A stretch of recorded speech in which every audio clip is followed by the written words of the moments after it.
Hi hello नमस्ते। नई कहानी मेरी जुबानी इस चैनल पर मैं रेणुका आप सभी का स्वागत करती हूँ। आज हम सुनेंगे एक पारिवारिक कहानी जिसका नाम है बहू ने सिखाया सास को सबक। घर में शादी का माहौल था। रात को ही बेटी की विदाई हो चुकी थी और घर में दो बहुएं थी। लेकिन रंजना जी काफी ही धूर्त औरत थी। उनकी नई नवेली दुल्हन से भी नहीं जमती थी। रात को शादी होने के कारण सारे मेहमान घर में ही ठहरे हुए थे और ठंड के कारण सारे लोग सो चुके थे। सुबह हुई और दोनों बहुओं ने अपना कामकाज संवार लिया। सारे ठंड के मारे कांप रहे थे, लेकिन बहुएं थी कि किसी को चाय दो, किसी को पानी दो। और जैसे ही वह चाय पीने के लिए बैठी, रंजना जी गई और कहा, यह क्या तुम चाय पीने के लिए बैठे हो? लोगों को अपने अपने घर जाना है और तुम चाय की चुस्कियां लगा रहे हो।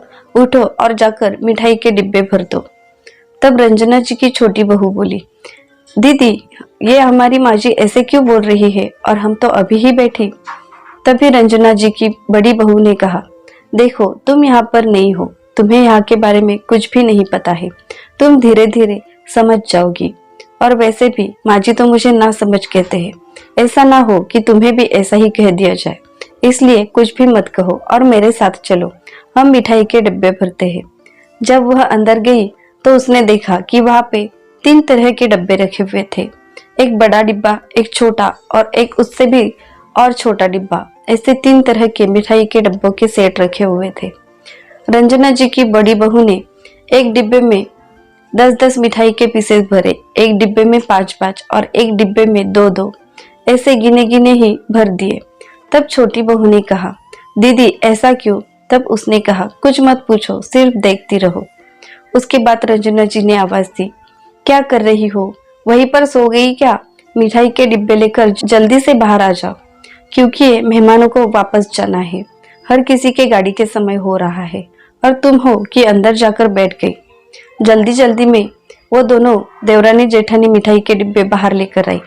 रंजना जी जानते थे, इसलिए उसने अपनी बड़ी बहू को कहा, तुम अंदर जाओ, और छोटी बहू को उसके सामने खड़ा करके कहा, मैं जिसे जो बॉक्स का डिब्बा देने के लिए कहूंगी वह डिब्बा तुम उस इंसान के हाथ में दे देना और उनके पैर छू लेना। ऐसे ही मेहमान आते, डिब्बे लेते और चले जाते। थोड़ी देर बाद बड़ी बहू के 2 भाई और 2 भाभी आई। उनके हाथों में रंजना जी ने छोटे डिब्बे देने के लिए कहा, लेकिन छोटी बहू ने सोचा, माँ जी जब आपके भाई गए तो आपने उनके पास कितना क्या कुछ दिया। रुकिए, मैं अभी आई। वो अंदर गई और बड़ी जेठानी के भाइयों के लिए कपड़े, भाभीियों के लिए साड़ियाँ और कुछ मिठाइयाँ लेकर आई और थैला भर के उनके हाथों में देते हुए उनसे अलविदा कहा। यह देखने के बाद उसकी सास को काफी क्रोध आ गया, लेकिन क्या करती, इतने मेहमानों के सामने उसे डांट भी नहीं सकती थी। रंजना जी मन में ही सोचने लगे, यह क्या कर दिया मैंने। अच्छा होता कि बड़ी को ही यहाँ खड़ा कर दिया होता। इसने तो मेरे और ही लाले पड़ने की शुरुआत कर दी है। लेकिन मेहमानों के सामने वो चुपचाप ही बैठी रही। सारे मेहमानों के जाने के बाद जब उसने अपनी छोटी बहू को बुलाया तो उसने कहा, क्या हुआ माँ जी? तो रंजना जी ने कहा, देखो बहू, तुम यहाँ पर नहीं हो।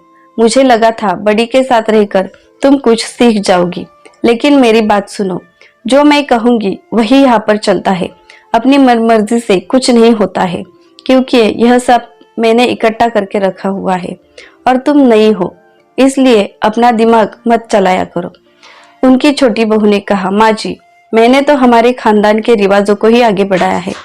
जब आपके भाई गए तब आपने जो उनके लिए दिया वही मैंने दीदी के भाइयों को दिया। इसमें मैंने बुरा क्या कर दिया? रंजना जी को लगा यह मेरी हाथ जोड़कर माफी मांगेगी, लेकिन उसने ऐसा कुछ भी नहीं किया। उल्टा उन्हें कुछ सुनाकर चली गई। रंजना जी को यह बात बिल्कुल ही अच्छी नहीं लगी थी, क्योंकि पिछली बार जब बड़ी बहू ने ऐसा किया था तो उसने रंजना जी से माफी मांगी थी। काफी दिनों तक उन दोनों के बीच नोकझोंक चलती रही, लेकिन छोटी बहू उनकी एक न सुनती थी। वह कुछ भी बोले तो उन्हें उलटकर जवाब ही देती थी। ऐसे में उनका कुछ भी कहना उसके किसी भी काम का नहीं था, क्योंकि वो कुछ भी कहती तो वह छोटी बहू उन्हें पलटकर जवाब देती ही थी। वह सोचने लगी, जब भी मैं बड़ी बहू को कुछ कहती थी तो वह एक जगह खड़ी रहकर सब कुछ सुना करती थी और ऊपर से मेरे पीछे पीछे करती थी। मगर यह तो काफी नकचढ़ी है, ऊपर से मुझे ही कुछ न कुछ सुनाकर चली जाती है। काश मैंने अपनी बड़ी बहू के साथ अच्छे तरीके से रही होती तो आज मुझे यह दिन देखना न पड़ता। लेकिन छोटी बहू अच्छे से जानती थी, अगर मैं भी दीदी की तरह रहूंगी तो ये हम दोनों को दबा के रखेगी और हमें इसी तरह से उनकी उंगलियों पर नचाएगी। इसलिए वह उसके हर बात का पलट कर जवाब दिया करती थी। ऐसे ही कुछ दिनों बाद उनकी तबीयत काफी खराब हो गई। रंजना जी अपनी बहुओं को बुलाने लगी, लेकिन छोटी ने कहा, नहीं दीदी, जब पिछली बार आप बीमार हुई थी तब माँ जी ने आपसे क्या कहा था, काम करने को कहो तो बीमार हो जाती है, नौटंकी है। अब आप रहने दीजिए, इनका सारा नौटंकी मैं बाहर निकालूंगी। उसकी सास सच में नौटंकी ही कर रही थी। छोटी ने एक प्लानिंग की और उसने कहा, दीदी आप मंदिर जाओ और माँ जी का ख्याल मैं रखूंगी। उसने वैसा ही किया, अपनी दीदी को मंदिर भेजा और सास का ख्याल रखने के लिए घर में ही रह गई। उसने अच्छे अच्छे पकवान बनाए और माँ जी के लिए खिचड़ी पका दी। वह ले जाकर माँ जी के पास रख दी। माँ जी ने कहा, खुशबू तो काफी अच्छी आ रही है, लेकिन मुझे यह खिचड़ी क्यों लाकर दी है? उसने कहा, माँ जी आप बीमार है और बीमार लोगों को अच्छा नहीं दिया जाता, क्योंकि वह पचने के लिए काफी ही भारी होता है और यह खिचड़ी आपके लिए काफी अच्छी है। रंजना जी ने 15 दिन बीमारी का नाटक किया। 15 दिन में रंजना जी की हालत मानो मरने के लिए हो गई, क्योंकि उन्हें खाने के लिए सिर्फ खिचड़ी ही मिलती थी।